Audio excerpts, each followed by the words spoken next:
All right, we're here with Coach Eric Frink, and really excited about this culture talk because Coach is a head baseball coach, and he's able to provide a baseball perspective on this. Because one thing we're really trying to build is some courses that are true for all sports, and of course some of them are going to be more applicable to certain sports than others. But building a winning culture is something that could happen in every sport, in every organization in the country. So, Coach Frink, good to have you with me.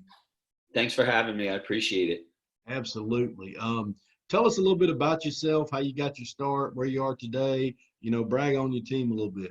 All right. So I grew up playing high school and college football, and I coached at an inner city school district, about 25 minutes south of where I'm at now. And they needed a coach. They had not finished the season. They forfeited out the season, and I inherited a pretty rough spot. So just started rebuilding and really made us competitive for where we were and got us into the playoffs, won a game. First time they had won a game in like 15, 16 years in the sectionals. I had changed school districts after one more year of commuting back and forth because I had a group of seniors I wanted to see through there. I took an assistant's job at the school I teach at. And then after 4 years, came over to the school I'm at now, which is John J. East Fishkill, and took the assistant's job there. Head coach is a football coach, had a couple of babies. Wife put the pinch on him. So, he chose and he took football. So then I kind of fell into this, having been the assistant for a couple of years. From there, just completely, not that the program was bad. We have a guy that's in the major leagues right now that had played for him. His name's Joe Panic. He was with San Francisco, won a World Series. Ended up being released and played for the Mets this past fall, and now he's with the Blue Jays. So the program had some good consistency, but I just had to revamp every single aspect. And now we are pretty much a 9-10 month program, kids flourishing at all levels of college from JUCO to D1. Last year we finished third, lost to the sectional champ who went to the state final 2 in Suffern High School in Rockland County, New York. And our kids expect every year to compete for a league and a section title. And that's been the goal. And then getting there has been the building blocks to get there. Absolutely. And, one of the things that makes me love this topic when we do this one is that it really doesn't matter if you're from Georgia or New York or any place in between, or if you are a big school or a small school, or if it's football or soccer or baseball, it just doesn't matter. The stuff we're going to talk about today is going to apply. And some of the little intricacies may be different, but it's just such a cop-out to say something like, well, coach is up there and we're down here, or he's at baseball and I coach basketball. It doesn't matter. No. A culture of winning is a culture of winning. Yep. It's like what, the big thing we talk about is what's our why and what's our how. And when you look at, as we were just talking about before we got going with Coach Saban, he's a big guy about process over outcome. And it seems cliche when you start digging into it. And then when you do dig into it, I think it's one of the most important things because you cannot control outcomes. Absolutely. And those of you that know me know I'm fond of the University of Alabama, my alma mater. But, if I had never gone to school there, if I had never known anything about them, I would probably hate Alabama because they win a lot. But I could totally respect what they do. And the consistency at which they have been has a lot to do with having good players, but a lot of teams have good players. It's really about executing this kind of plan, and this stuff is all way easier said than done, and that's why I really enjoy talking to different people to try to get some perspective, because these words you see up there on that screen are really easy to talk about and really hard to actually do. So, Coach, tell us a little bit about, to build a winning culture, we kind of felt like these 6 things stand out. To me, teams that are successful have a culture of developing players, a culture of their coaching staff getting better, a culture of how they handle with parents. And fundraiser, whatever, a culture of how they practice, how they come out in game days, and a culture of how they get to be a varsity player. And so walk us through kind of each one of these. Like first with player development, what do you guys do to make that part of your winning culture? Well, one of the most important things that we do in fall ball, which is a couple of days of practice and Sunday like sandlot games, is we invite our incoming freshmen to play and at least practice, let's say Tuesday, Thursday with the older kids. So it is a program practice, and it's tough to manage because my assistant coaches, have jobs. Some are teachers, some are not. So some days it may be just me with 40, 35 kids, which is tough. But after years of coaching, you figure out how to get it done. So that's the first indoctrination as a freshman, is to start learning how we do things and working with the older kids. And then we take a break from Thanksgiving time till right after Christmas, and then right after New Year's, boom, we're starting and going. And this year we had 8th grade through 12th grade in our winter workouts, which go 5 days a week.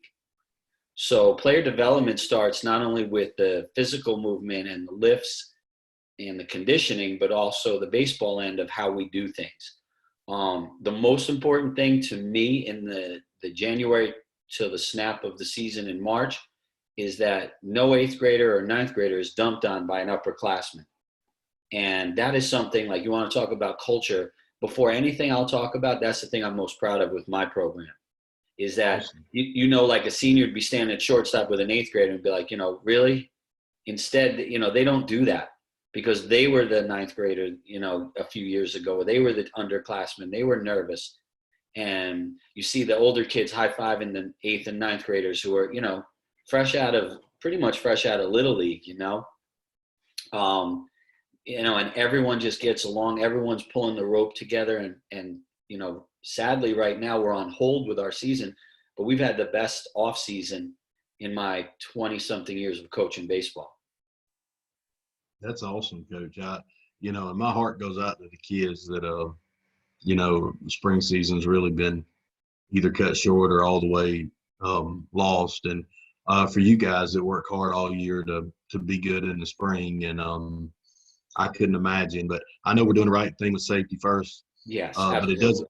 But it doesn't change that you can feel bad and heartbroken for those guys and for you guys. So they're a little side note there, but that's just want to let you know that. What do you guys do anything? It's kind of a side question, but Sure. what are you guys doing? Like, y'all do anything in the weight room, or you do anything outside of the field where you would work on player development? So we have another thing that I started last year, was called the Leadership Council. Mm-hmm. So the seniors will meet with me once a week, could be 5-10 minutes, and it's like, okay guys, what's going on? What do we need to work on more? What are my shortcomings in terms of, hey, are we not hitting enough? We're not working situations, we're not working defense. What issues are going on amongst you guys? Are there any? No. Okay, let's go. Meeting over. And I'm very open to their constructive criticism, and they're open to mine. And it's like a closed door meeting, and it doesn't necessitate that it's a bad thing, but it's just a thing that everything's open. I give my message to them, and then they can convey the message, whether it's from themselves or the 11th or 10th graders or whoever's on the team. And I kind of get a pulse for what's going on. Hey, I thought, even last year, I'll give you an example. They said one game I was really a little too wound tight. So I was like, all right, that's good to know in what situations. And they had no reservations in telling me, because there's no repercussions for being critical of it. And it's the Right. right time to do that. So what we've developed is this leadership council, and that really helps player development, because the most important thing is buy-in, and the other thing is trust. Right. So when you can have those type of meetings, and like, you got to open yourself as I'm a 20, at that point, 19, 20-year coach, a lot older than these guys, and sit there and take their criticism. Well, that's only going to make our program better, and that's going to make them feel more open and trustworthy, that I'm going to listen to what they say and implement a plan, whether it's technical or whether it's, communication-wise, or how I'm behaving. Because sometimes we don't know exactly how we're radiating behavior. Right. No, that's exactly right. And if you don't have some version of a leadership council or some kind of weekly or biweekly meeting with your players and you're listening to this, I would highly recommend some variation of that. I did the same thing, and you know, I was the head football coach, and we have you know, 100 something guys on the team. But so you pick out 10 or 12 of them and meet with them once a week, and the conversations that came out of those meetings were invaluable. I think You it know, for our attributed to teams. our success last year Yeah, I because believe that. we didn't have the most talent. We had the most buy-in, and we got compliments from umpires to opposing coaches to even walking out of the ballpark from parents like, "Damn, coach, your kids play hard." And that's, at the end of the day, that's what I want to know. That's what I Absolutely. want to hear. And they put a lot of time in, but the buy-in was huge because we built this trust, and it's not me versus them. A lot of kids think it's them versus the coach constantly. So sometimes, you talk about player development with skill. Another big element is communication. So the Right. fact that they know they could tell me what they're feeling, I could tell them, hey, look, so and so, you're getting on my nerves, or you need to get here a little earlier for practice or whatever. Hey, what's going on with this kid? Is everything cool? Yep. It just built so much trust that we were able to overcome a lot of teams that I think may have had more talent, but we had more buy-in, and that carried us a lot further. Absolutely. Coach, shifting to the next thing, what and baseball I know doesn't have sometimes the number of coaches that football would have, but most sports don't. So when I'm talking about, when I say how did you develop your coaching staff, I'm including you, the head coach. Like, what is the plan to make this coaching staff better each year? What's the culture on we're always going to be evolving and trying to get better that you guys have? So I'm trying to, you always want to find guys that are compatible, guys that are loyal, guys that you will trust, and also, be open to criticism behind closed doors from them, not out in public, that we can communicate and say, you know, what's going on is working or what's not, and be able to be open to suggestions. And sometimes I was good at that in the past, and sometimes I was not. Um, it depends on when I think the information is being thrown at you, Mhm. um, and how much is being thrown at you. But this year we had a really good staff in play. We had a guy that was down on the freshman, played Division I baseball at Binghamton. My JV coach actually played for me at the other high school I was previously at Carmel High School in New York, and he was an All-American at Cortland College in upstate New York, and a captain. And then I have a guy that's with me that's in the building, and I had another guy that I had hired that was played 12 years, 13 years between Double A and independent ball. So, guys that you can just mesh with, because at the end of the day, the kids are going to come and go, but I want to be friends with the coaches. Right. That's the most important thing, because we have to have a united front and be on the same page. So we've had meetings, um, you know, especially in the off season between the fall ball and January, where everyone gets their own niche and starts, let them take the reins off and let them coach. I don't believe in micromanaging. I was not micromanaged at certain places I coached at as an assistant, and that's one thing that I learned is this is what needs to be done. Hey, do it with your style. Let me know any problems.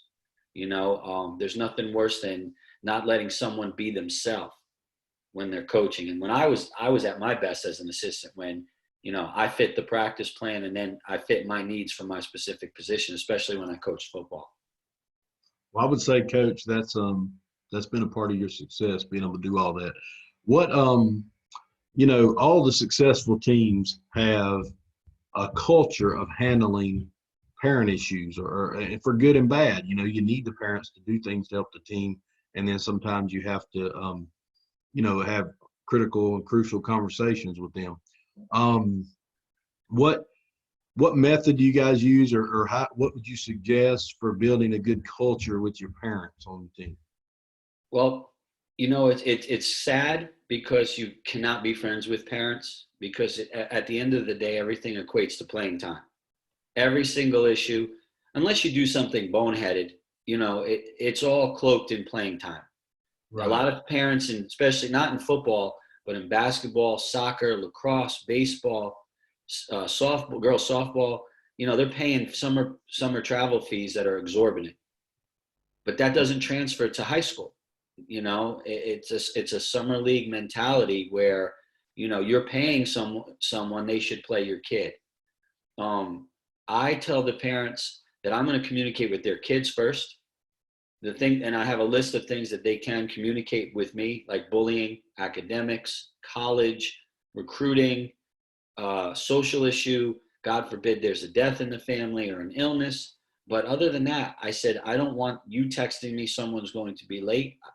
I want to know from your son, hey, coach, look, I'm going to be a few minutes late. I'm stuck in traffic, or I'm getting extra help with math class or what have you. Mm-hmm. And I am very flexible with them being late as long as I am notified. So when someone comes running into practice late, no one could say, hey, why is he getting away with it? I'm like, I got it. I know where he is.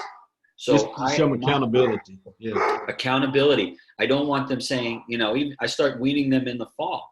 Like, ma'am, please let your son reach out to me if they can't make fall ball. Because fall balls is basically like an open gym, open workout. Mm-hmm. But I don't want them talking to me about playing time, philosophy, other kids.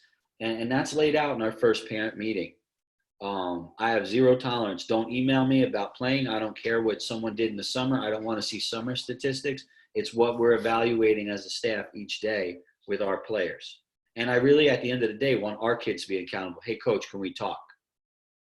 I don't want to hear from mom and dad. I preach on here how all this stuff's comparable for every sport, but I'm going to tell you, this one subject is a little different. That I was the athletic director of school and a district athletic director for the whole district. And so I've been around all the sports, but I was only the head football coach since I was the head coach. And football is so different than the other sports in that we don't have the the other leagues, if that makes sense. We don't have a summer ball or right.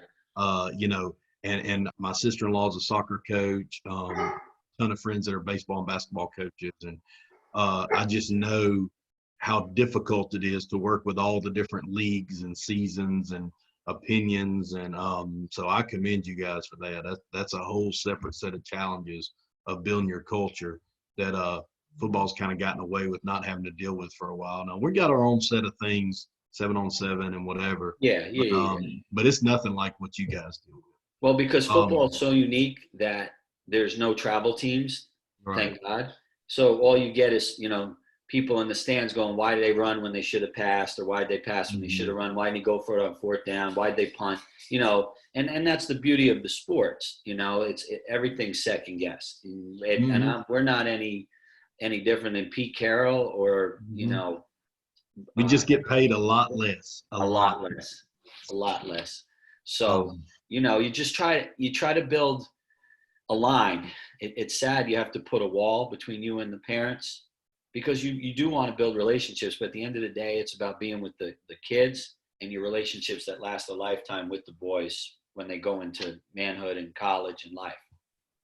Let me combine these next two because baseball is a game that when your season starts, there's a lot of games.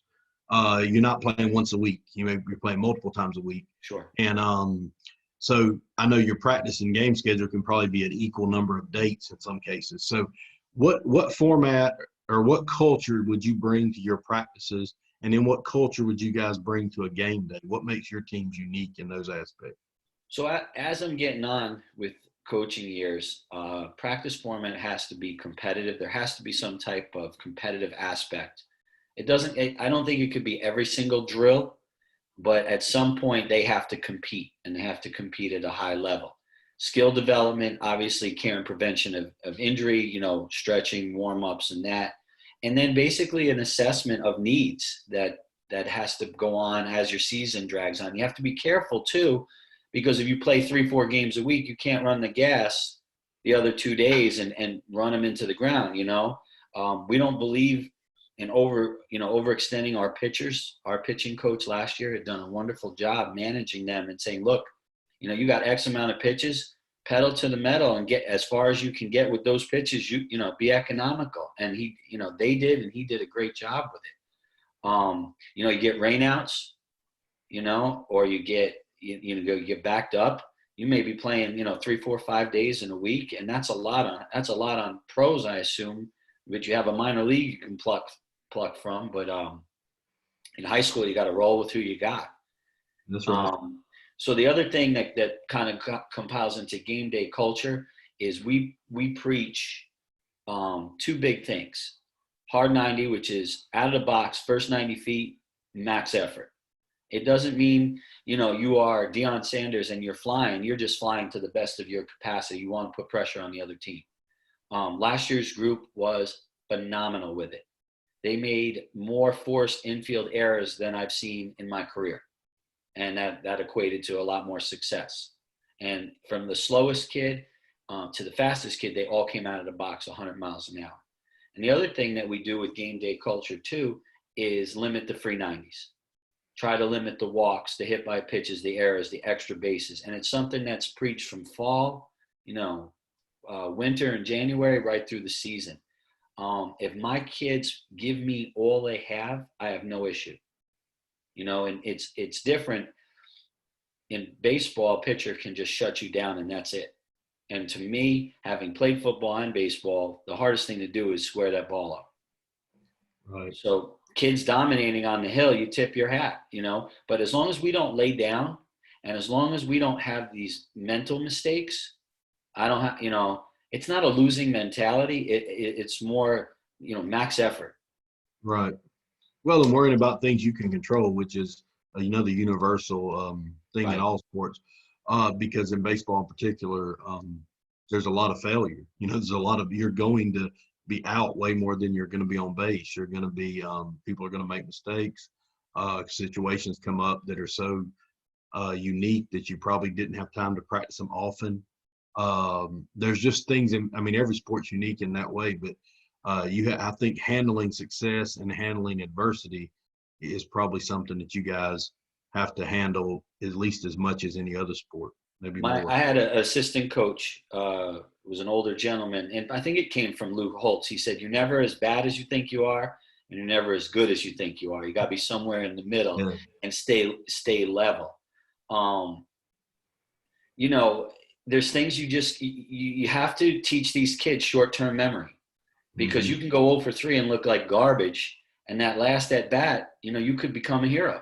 And 1 for 4 in the stat line may not be great, but you can feel a heck of a lot better about yourself. You knock the winning run in or do something that needs to be done at the end of the game. So it's trying to tell them to stay mentally strong throughout, that it's a marathon game, because each at bat is a different challenge.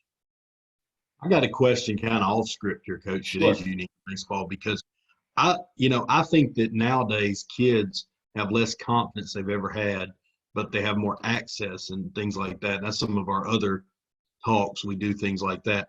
Kids don't have the confidence that they used to have. Not that they were ever overly confident, but kids are down on themselves a lot now. And you wouldn't know it by talking to them. They act tough, but they're very underconfident. Baseball, more than the other team sports, so more than football and basketball and soccer. Wrestling kind of fits into the same as baseball in this. Everybody's looking at you. Baseball's a team sport, but you go up there to the plate and it's just you. When they hit the ball, they hit it to you. It's not an offensive lineman that missed his block beside 3 or 4 offensive linemen. And if you don't really know any better, you can't tell. Even when a running back fumbles, you can always say it was somebody else's fault. Or when a guy misses a jump shot, you can always say it was somebody else's fault. But in baseball, it's just really you a lot. And my question because of that is, do you feel like that has made it harder, that now kids are a little more like susceptible to let one strikeout just crush them than I feel like they were 20 years ago? First off, I guess, do you even think that's true? Because It's okay if you don't. But I think it's true. And kids let things just devastate them so easily. So that's got to be harder in baseball than any other sport because everybody's looking at them. Baseball is played out in the open, so everything, like you said, is seen. Like you said, if you don't know the intricacies of football, you could blame. You wouldn't know the offensive line was to blame that the quarterback, got sacked or threw a pick. Maybe someone ran a wrong route, but the quarterback's the one that gets blamed. Right. So you really don't know. We try to teach toughness. One thing that we were heading towards this year is flush it. One pitch at a time, that pitch is over. One at bat at a time, flush it. And they started to get it. Like, you're going to make mistakes. You're going to fail. Flush it, move on. This whole mantra of short-term memory. One of our better players was really, really good, had a Division I scholarship to Siena College, ended up at Cortland College, which is a good small D3 program up here. And I had to work tirelessly with him and say, short-term memory, move on, next play. You're not always going to get a hit. You see videos of, growing up when Paul O'Neill would smash in water coolers and stuff. You love the fire, but you have to understand that pitcher's out there. He's not going to try to let you hit the ball at the fence. So you kind of have to ingrain it that, take your few minutes behind the dugout and let's go, come back and flush it and move on, because we're going to need you at some point. One thing I can't stand is if they take their at bat to the field or vice versa. Yep. Mm-hmm. Pitchers are going to give up home runs. Clayton Kershaw is a phenomenal pitcher. He gives up home runs. We got Garrett Cole up here, waiting thirstily for him to get going when we resume baseball after all this stuff that's going on. But he gives up home runs. He got tattooed in the spring and everyone was, making noise about it up here. I'm like, guys, it's a spring. It's probably working on different things. Mm-hmm. So it's about being mentally tough. This sport, sports challenge you. And I find that athletes do very well in the business field, especially in sales, because a lot of times in sales you're rejected. Mm-hmm. And you learn to dust yourself off.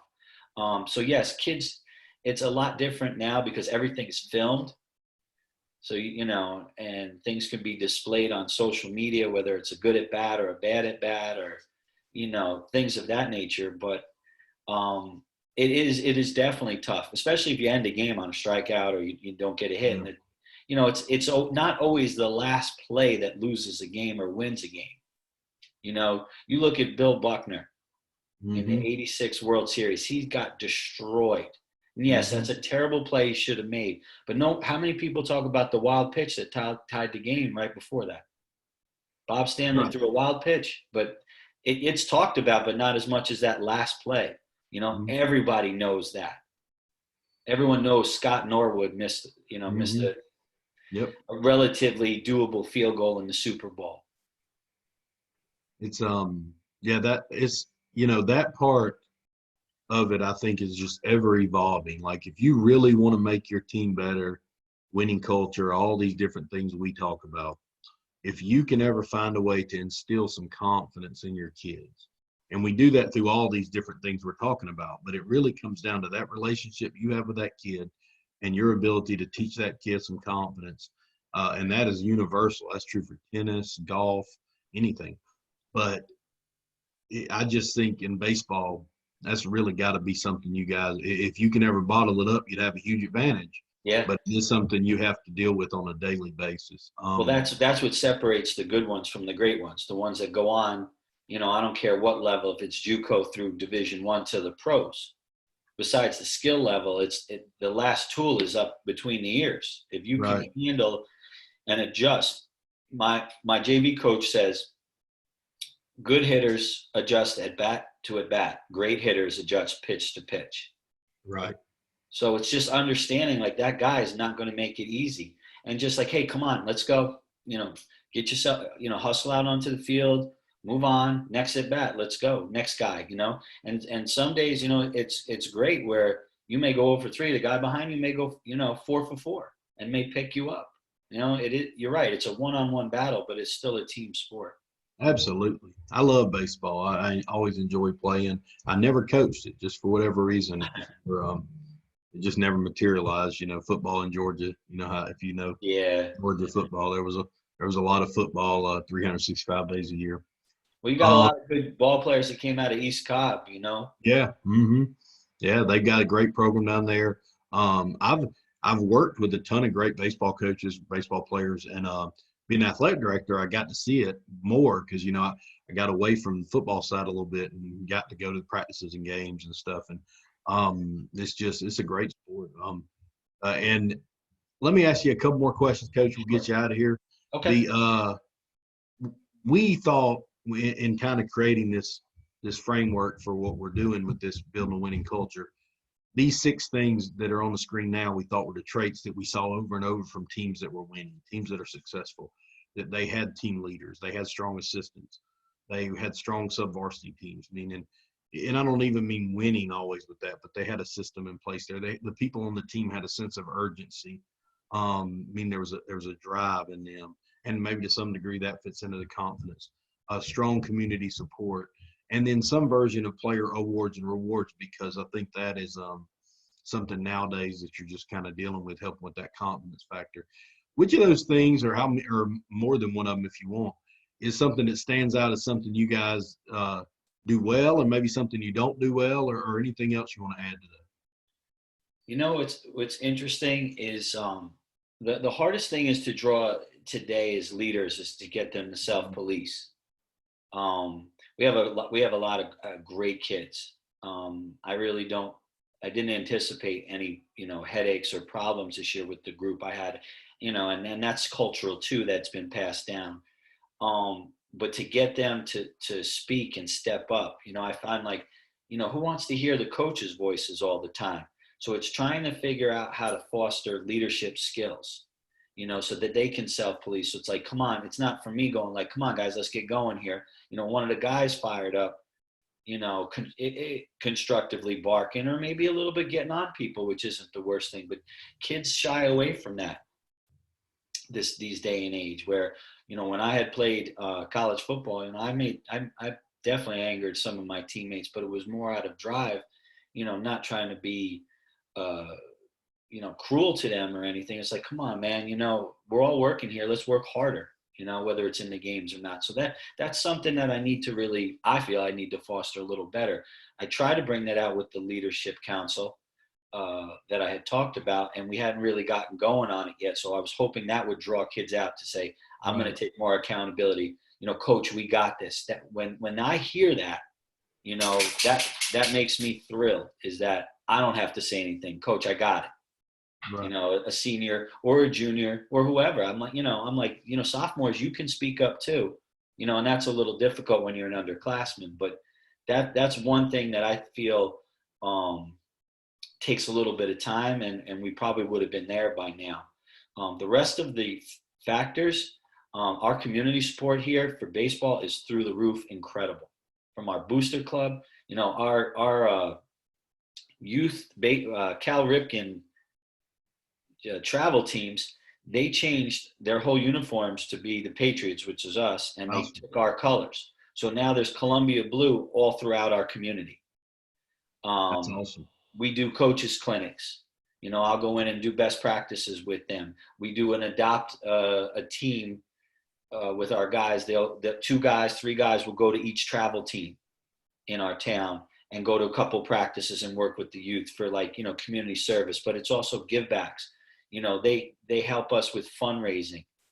All the local businesses which are struggling now terribly help us out with our fundraising, because our budget's kind of lean. Mm-hmm. Going to Florida, which we go to every year. That was actually, that's where I was supposed to be on a flight right now as we speak, with my guys going down. But also one of the things that I learned as a head coach here too is get into that modified team more. And that was something that I was deficient on. So now I'm fully, from the varsity to the JV to the freshman to the modified to our youth leagues. Like, my hand is in quite a bit, or at least communication with the coaches or the heads of the leagues, the guys that are running it. So there's an expectation to compete for a league and section title every year. Doesn't mean we're going to get there. And then from there, it's like, do we run a successful program because we haven't won a championship or not? And so many people look at things and judge you on wins and losses, but I'm talking about building character, building good guys, guys that can function in college, guys that can function in life. And not only that, when they come back or send a text message and say, Coach, man, we're doing the same thing in practice we did, with you. And that makes me thrilled. Or they'll give me new little nuanced drills, but the fact that my guys are prepared for the next level, that's the most important thing. Now, don't get me wrong, I'd like to win, hang a banner up for this school and the community, but at the end of the day. Mhm. As long as my guys go on to be productive people, and if they choose to play ball or not, that's the most important thing, and that they can function in college. No, absolutely, Coach. I couldn't agree more. Well, I messed up there. Um, what advice do you have for aspiring head coaches? I mean, so you're the head baseball coach, and make it it can be for any head coach, but Sure. think about baseball coaches in general. There's people watching this, listening, getting stuff that says, they want to be the head baseball coach someday. Or what advice do you have for them on, one, how to get that job, and then two, how to be successful at it? Well, I think sometimes if you take a program that's beaten up and struggling, and you flip it around, I think that's a good way to get your feet on the ground and get a reputation of a program builder, or get yourself a job as an assistant with somebody who's established and you can learn the ropes from. That I think is critical. Also, as when you get the head coaching job and you're younger, hire guys that know more than you. Mm-hmm. Your Yeah, ego. don't be intimidated about that. That's a mistake people My make. first job, both guys had a lot more experience than me, but it made us better and it made me better. At the end of the day, it's my name on the chopping block per se, Mm-hmm. and I have to answer questions to certain people. But if you have good people around you, it just makes you a better coach. You'll learn from them, but also the kids will learn from them, and they'll make you more successful. Everybody's got an ego. It's a matter of keeping it in check, and that's something that I think is critical when you start, and even as you get older, because there's always somebody better out there. There's always someone a little smarter out there, and as long as you're trying to stay on the cutting edge of things and go to clinics and talk to coaches and network and get on Twitter and all these other things to communicate and learn, the sky's the limit. Absolutely. Absolutely. There's no excuse anymore to not have the knowledge and the resources there for you to succeed. It doesn't have to be our stuff, but there's stuff everywhere, free stuff on Zoom, whatever, where you can get together with different people across the country and talk about whatever sport it is you have. So I actually kind of stay a little away from the X and O part of it, or the scheme, because of that. There's so many of them. I don't mind. I actually really enjoy it, but we stay away from it to some degree just because it's so saturated, and try to genuinely bring in some of the other stuff. But there's tons of stuff on drills, on different ways to format your practice, on probably different ways to work pitchers, different ways to infielders, different ways to hitting. I mean, there's stuff out there everywhere. So if you're not getting it, then that's your fault. And there's just tons of resources out there for you. So I bet when you came up, sound like you've been doing this about as long as I have, Coach. So I'm sure when you came up, we would have been kind of jealous of these young guys now with all these different. Oh man, I have to be honest with you. Like, I was reading books and buying VHS. Yeah, absolutely. I hate Once a myself year, here. Once a year you go to the clinic and get some stuff. You had to Right. stock up because you only I had got that one Last chance. night I was on a Zoom conference with the bench coach of the Giants and the head coach at University of Michigan. Just Mm-hmm. 600 coaches on a Zoom conference, and I got to tell you something. I learned a dozen things. Right. These guys are at the higher level. I've learned more in probably the last 5 to 7 years with the video age that we're in Mm-hmm. than I did probably the first 14. Yeah, I And it's believe made that. me think, it's challenged me, but then you start to see it work, and like, there's nothing wrong with best practices. Mm-hmm. Absolutely. Well, Coach, I sure appreciate you being on. Thank you. You've been great for us. Been a wealth of knowledge. Look forward to getting you back sometime. Absolutely, anytime, and stay safe down there. And even though you're a Tide person, let's go Bulldogs in this. Hey, that's all right. I get that all the time, man. Take care, Coach. Thank Appreciate you you. so much.